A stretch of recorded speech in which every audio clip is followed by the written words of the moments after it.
Jadi tinggal dua atau 3 hari lagi ya, hari bursa Iya, setelah tanggal iya, dua iya, puluh sembilan cuti bersama gitu sampai iya, tanggal 6 ya kalau saya tidak iya, salah.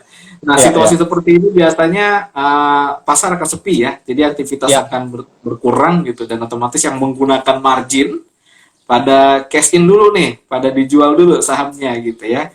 Dan pada iya, mengambil aksi profit tracking ya. Ambil THR untuk investor iya. dan trader gitu ya Mas Daniel.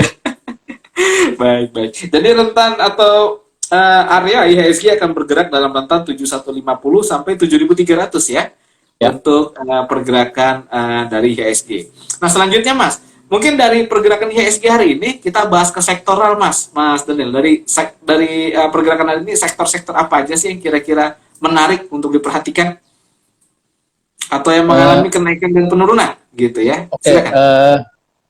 kalau dari kalau dari sektor yang paling menarik, mungkin semua berpendapat sama Mas ya dari bahwa banking adalah salah satu yang paling volumenya besar-besar begitu ya, paling ramai, transaksinya eh, cukup cukup besar begitu ya. Jadi mungkin yang paling menarik adalah banking. Nah, cuma karena banking ini terus mengalami kenaikan, jadi mungkin kalau kita mau entry, eh, tunggu koreksi sedikit dan kita lihatlah supportnya berdasarkan analisa kita masing-masing. Jadi kalau misalnya indikator teknikal kita apa ya kita pakai. Nah, cuma jangan dikejar kalau misalnya saham-sahamnya lagi naik gitu loh. Jadi mungkin dari banking yang paling saya yang paling saya perhatikan gitu loh. Kemudian yang kedua mungkin dari sektor pertambangan Mas ya, terutama batu bara dan nikel. Karena batu bara salah satu alasan besarnya adalah harga batu bara dan nikel ini masih tinggi gitu loh, dan nikel sendiri ada tambahan katalis positif bahwa akan ada perusahaan baterai yang sudah resmi gitu loh, sudah kerjasama dan akan dibangun di Indonesia. Jadi dan saya lihat ketika saham-saham lain turun di pagi hari, sebenarnya saham-saham call itu juga lumayan kuat untuk menahan ISG, dan saya lihat ya beberapa saham yang saya watchlist itu di sektor call itu justru naik lagi di penutupan. Jadi saya melihat dua sektor ini Mas yang jadi penggerak ISG sementara ini.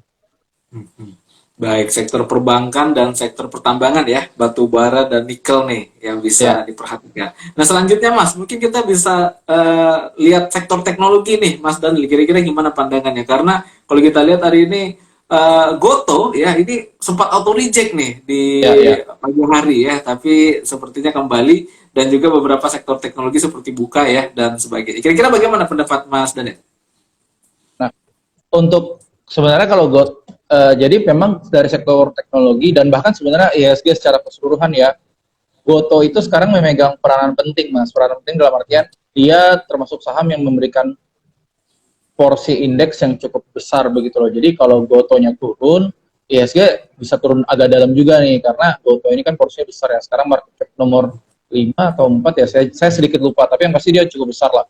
Bahkan lebih besar daripada saham BBNI. Nah, jadi saya melihat memang tapi Goto ini uh, kurang katalis lah Mas, kalau saya bilang Mas. Padahal kita tahu di Goto itu ada skema green shoe kan. Buat yang nggak tahu skema green shoe itu apa, itu adalah skema untuk menjaga harga saham Goto tidak jauh dari IPO.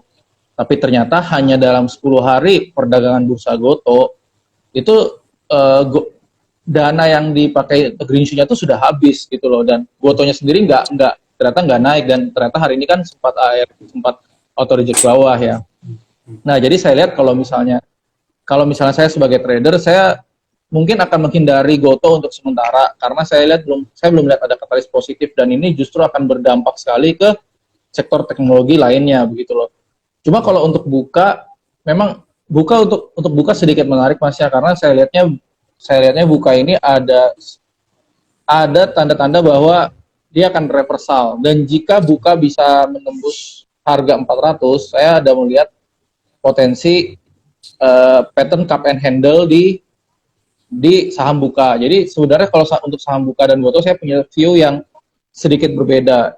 Saya sendiri memang bukan ajakan membeli, tapi nanti tolong dianalisa lagi. Cuma saya punya sedikit porsi di saham Bukalapak sekarang justru.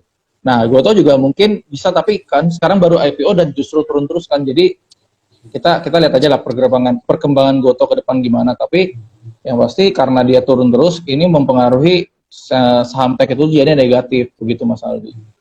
Baik, ya, jadi penurunan saham Goto ini ternyata berpengaruh sama komposisi IHSG ya, di mana dia Ya, jadi ya. nomor 5 nih, kapitalisasi terbesar di Bursa Efek. Dan Iya, menariknya kalau dari Bukalapak yang bergerak di sektor yang sama, ini justru ya, menunjukkan tanda-tanda yang menarik ya, karena saya juga lihat ada golden cross ya antara ya, MA20 dan MA50 gitu ya. Jadi ya, ya, ya, berkebalikan nih sama Goto ya, ya. Ada ya, tanda-tanda. Tapi sekali lagi disclaimer ya, kita tidak bicara rekomendasi saham, tidak bicara ajakan atau paksaan untuk ya. membeli. Bapak dan Ibu silakan ya untuk menganalisis lebih lanjut ya. Baik, terima kasih Mas Daniel. Selanjutnya Mas, mungkin kita bisa bicara saham-saham teraktif nih hari ini. Kira-kira apa aja sih yang menjadi top gainer, top loser, dan top value? Silakan Mas Daniel. Nah, untuk kita bahas untuk tiga saham tertinggi hari ini berarti Mas Aldi ya. Nah, Betul. kalau di OLT saya ini saya lihat ada saham WINR, sepertinya itu baru IPO, saham baru IPO ya. Kemudian ada BELL, BEL, dan Globe. Dan jujur aja Mas Aldi, tiga saham ini saya tidak kuasain. Maksudnya ini tidak termasuk dalam posisi saya dan saya tidak memperhatikan saham ini. Jadi saya tidak bisa berkomentar banyak terhadap pergerakannya begitu Mas Aldi. Baik, baik. Ya, jadi itu saham-saham yang mengalami kenaikan tertinggi biasanya adalah saham-saham yang memiliki kapitalisasi yang rendah ya. Ya. Jadi kenaikannya cukup tinggi ya. Nah, kalau saham itu memiliki kapitalisasi yang besar, maka kenaikannya itu biasanya terbatas. Ya, jadi hati-hati. Nah, kalau yang menjadi top loser, Mas, ada nggak yang menarik perhatian Mas Daniel nih? Untuk top loser, saya lihat ada yang pertama FLMC, kemudian PGJO, dan kemudian RUNS, Runs. Nah, ini sama sih jujur aja Mas, kalau misalnya ini saham-saham yang saya juga nggak terlalu ikutin, jadi saya nggak bisa berkomentar banyak sih untuk saham-saham top loser hari ini. Begitu kira-kira. Baik. Dan untuk top value, Mas, gimana nih untuk hari ini saham-saham apa nih yang transaksinya paling besar ya di Bursa Efek? Nah, untuk top value-nya ada satu yang jelas adalah BRI ya, yang seperti tadi kita bahas. BRI hari ini transaksinya 780 miliar gitu ya. Itu ya didukung sama laporan keluar yang baru ini cukup bagus gitu loh. Kita bisa perhatikan lagi BBRI ini, tapi kalau menurut saya memang tunggu sedikit retrace ya atau koreksi, dan kemudian nanti dengan analisa dan pendekatan kita bisa lihat kita cocoknya masuk di mana. Sedangkan yang kedua dari top value adalah Goto ya, kita tadi semua tahu ya. Jadi green shoe-nya ini lumayan saya lihat tidak berdampak banyak untuk Gotonya sendiri. Dan yang ketiga ada ADMR, salah satu perusahaan yang cukup fenomenal juga ya di belakangan ini karena dia terus naik kemarin. Kalau ini kan hari ini turun 4,9%. Nah, kalau saya lihat ini cukup wajar karena ADMR sendiri dari kemarin naiknya cukup kencang ya Mas Aldi. ADMR ini salah satu watchlist saya juga, tapi saya sekarang belum punya posisinya. Yang pasti nanti kalau misalnya saya lihat sudah saatnya reversal, mungkin saya bisa masuk lagi. Tapi yang pasti ADMR ini cukup wajar penurunannya gitu loh Mas, karena dia sudah naik cukup kencang kan dari harga 100 dari harga 100-an sampai ke sempat 3.000 ya Mas ya. Itu Mas Aldi. Baik, jadi DMR sendiri udah mulai ini ya mengikuti gerak induknya Adaro gitu ya, kapitalisasinya hampir nyeruduk nih ya. Ya. Induknya ya. Baik, terima kasih. Jadi untuk yang top value hari ini ada BBRI, ada Goto, dan ADMR ya. Jadi bisa diperhatikan nih saham-saham tersebut. Selanjutnya, Mas Daniel, kita bicara pergerakan investor asing, Mas. Ini ada yang menarik kalau tadi pagi itu investor asing melakukan pembelian bersih senilai 3 triliun ya. 3,4 triliun tadi pagi. Kira-kira bagaimana nih pergerakan investor asing hari ini? Silakan. Nah, tapi 3 triliun betul, ada 3 transaksi 3 triliun, tapi itu di nego ya Mas ya, bukan di reguler. Biasanya memang betul. Kalau saya memang biasanya itu hanya memperhatikan pasar reguler, tapi yang pasti ini memang ada transaksi besar di nego itu untuk saham Tower bersama itu untuk saham TBIG ya Mas ya. Ini saya juga sebenarnya saya nggak terlalu mengikuti, jadi saya nggak tahu siapa yang melakukan akuisisi dan sebagainya. Tapi yang pasti memang ada transaksi nego besar di saham TBIG. Itulah yang membuat transaksi asing hari ini mencapai 3 triliun Mas Aldi. Oke, oh jadi TBIG ya, ini bisa di TBIG. warning juga nih. Ada sesuatu terjadi Iya. ya, transaksi Ya, di pasar negosiasi. Kalau kita lihat chartnya, iya belum bergerak ya, masih di area ya, sideways, tapi udah ada transaksi ya, pembelian. Ya. Baik, terima ya. kasih. Kalau di pasar reguler nih Mas, bagaimana pergerakan investor asing? Nah, kalau saya lihat di pasar reguler, untuk 3 top value-nya ya dari asing adalah satu BBRI. Jadi kita tidak perlu heran lagi ya, laporannya bagus, top value, top foreign buy juga. Sedangkan yang kedua adalah BBCA. Seperti yang tadi saya bilang juga, BBCA itu adalah salah satu perusahaan pertama yang mengeluarkan laporan keuangannya kemarin dan cukup bagus gitu loh. Jadi sehingga ya kalau saya bilang sih mungkin aja BBCA akan terus mencetak kenaikan all time high-nya karena memang kondisi ekonomi Indonesia ini lagi bagus-bagusnya gitu Mas. Dan kemudian yang ketiga yang asing beli justru adalah ADMR. Nah tadi yang seperti saya bahas ya, kenapa saya cukup melihat ADMR karena penurunannya itu saya pikir karena hanya karena sudah naik terlalu banyak, dan kita lihat aja bahkan asing masih beli ADMR, dan hari ini adalah ADMR adalah pembelian terbesar ketiga asing di pasar reguler gitu Mas. Jadi itu tadi 3 sahamnya Mas. Baik ya, BBCA, BBRI, dan ADMR ya, yang Ya, menjadi ya, top net buy ini untuk pasar reguler hari ya. ini ya. Baik, terima kasih Mas Daniel. Nah, selanjutnya Mas, kalau kita bicara berita atau agenda emiten Mas, kira-kira Mas Daniel ada infonya nggak nih? Kira-kira apa aja sih agenda emiten dalam beberapa waktu ke depan nih Mas? Eh, Kalau saya sebenarnya nggak terlalu biasanya, tapi memang banyak apa ya RUPS ya untuk pembagian dividennya kemarin, bank-bank besar mungkin sudah, terus emiten-emiten lain, dan terutama yang paling kita tunggu juga apa rapat The Fed ya di bulan Mei nanti yang katanya suku bunga akan naik. Jadi mungkin yang akan rame di bulan 5 ini kan sudah mau liburan nih Mas, liburan panjang lebaran ya. Jadi kita mungkin bahas yang bulan 5 ya. Nah, bulan 5 itu memang dari rapat suku bunga dan RUPS berbagai perusahaan begitu Mas. Biasanya yang dividennya cukup besar, mungkin ada peluang di situ. Tapi kita harus pelajarin ya cara untuk tradingnya ya. Jadi kira-kira gitu Mas. Untuk Baik, agenda. jadi untuk agenda rapat FOMC ya dari The Fed ini biasanya dinanti nih sama pelaku pasar. Baik, terima Ya. kasih Mas Daniel. Selanjutnya nih Mas, kita kan mau memasuki Lebaran ya atau libur panjang nih ya, 2 minggu nih liburnya nih ya.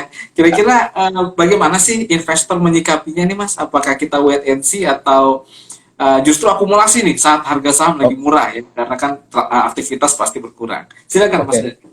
Nah, ini sebenarnya salah satu strateginya memang harus balik lagi ke tipe investasi kita. Kalau kita biasanya long term investment, biasanya sih nggak perlu banyak yang dilakukan ya Mas Aldi, ya malah mungkin bisa top up jika dapat THR lebih, ada bonus pertengahan tahun kira-kira gitu ya.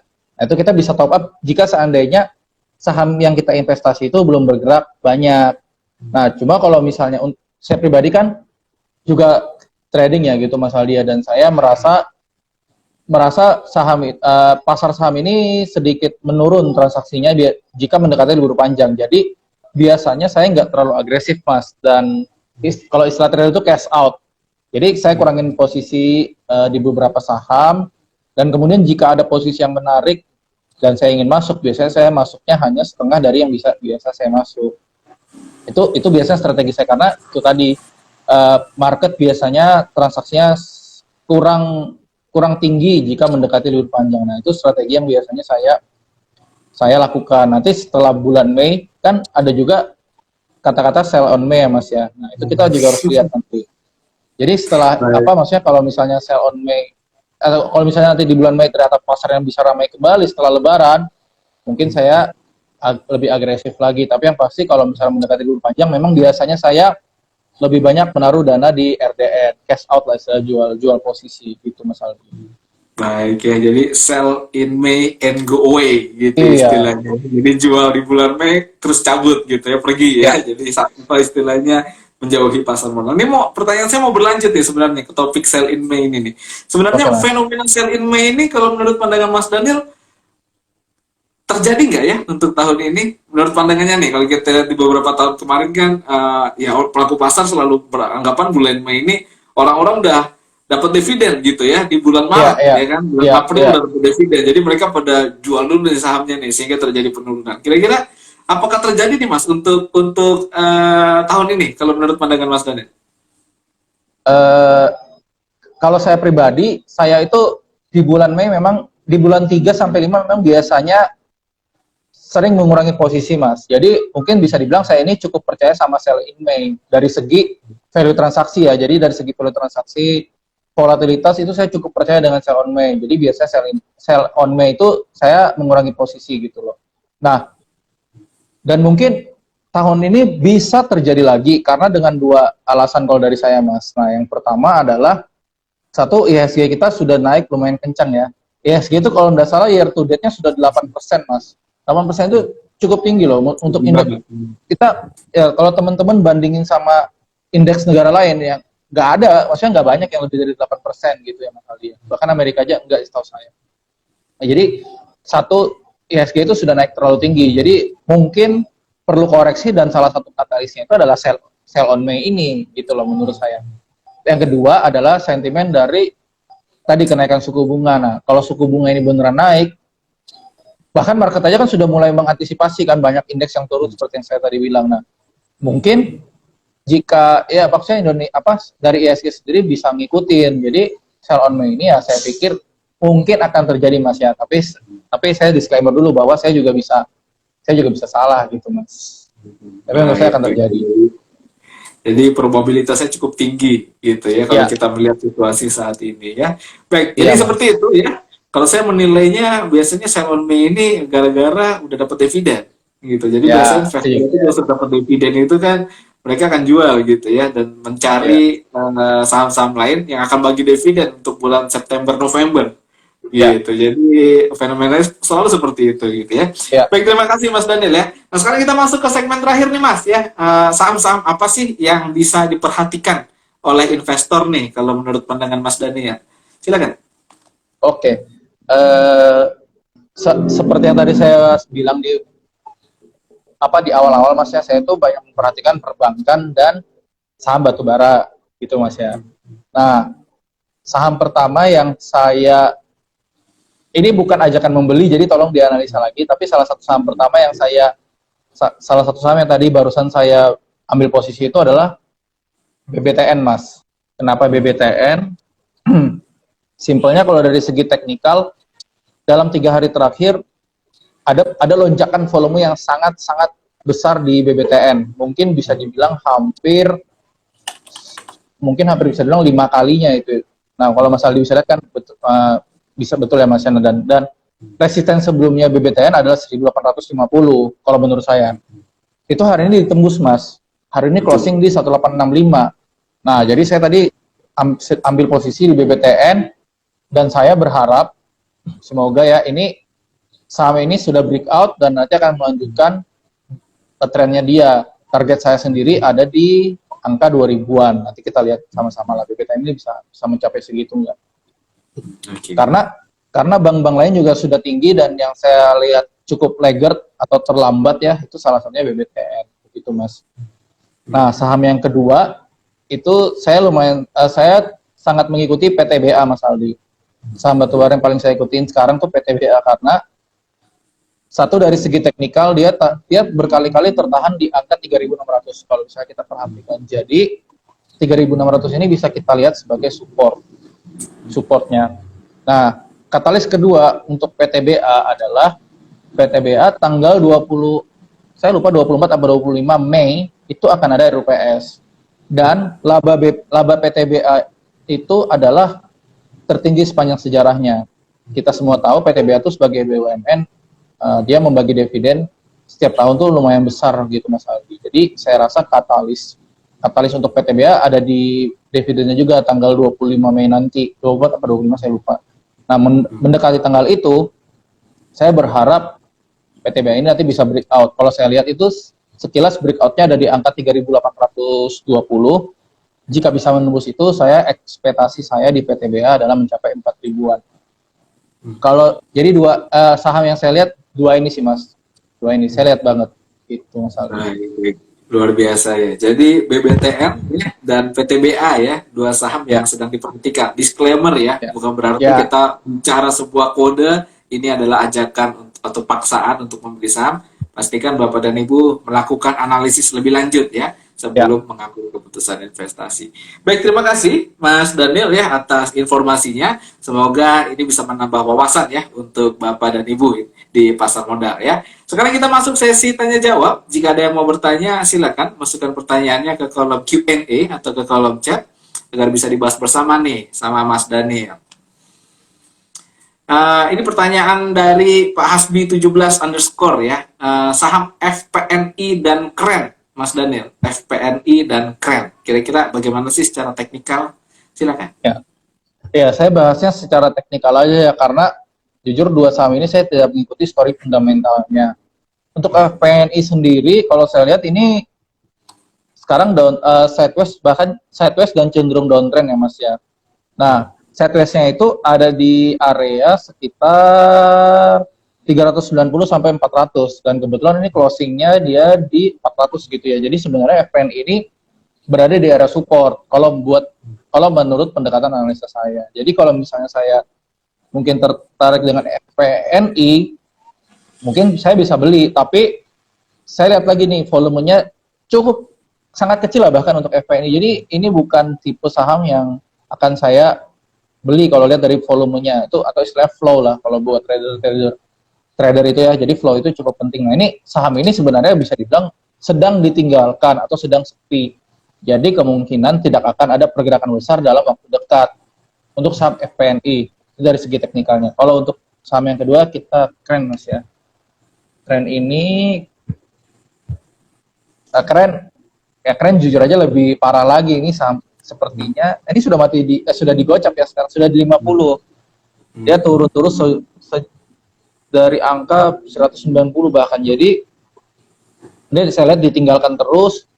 Kalau seandainya punya Kren, yang pasti Kren ini saya tidak akan masuk sih. Maksudnya kalau lihat chartnya begini saya tidak akan masuk.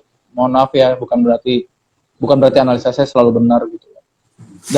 Dan kalau misalnya punya saham Kren, ya saya bilang sih jangan di average down, karena ini mencerminkan saham yang sedang ditinggal kalau menurut saya.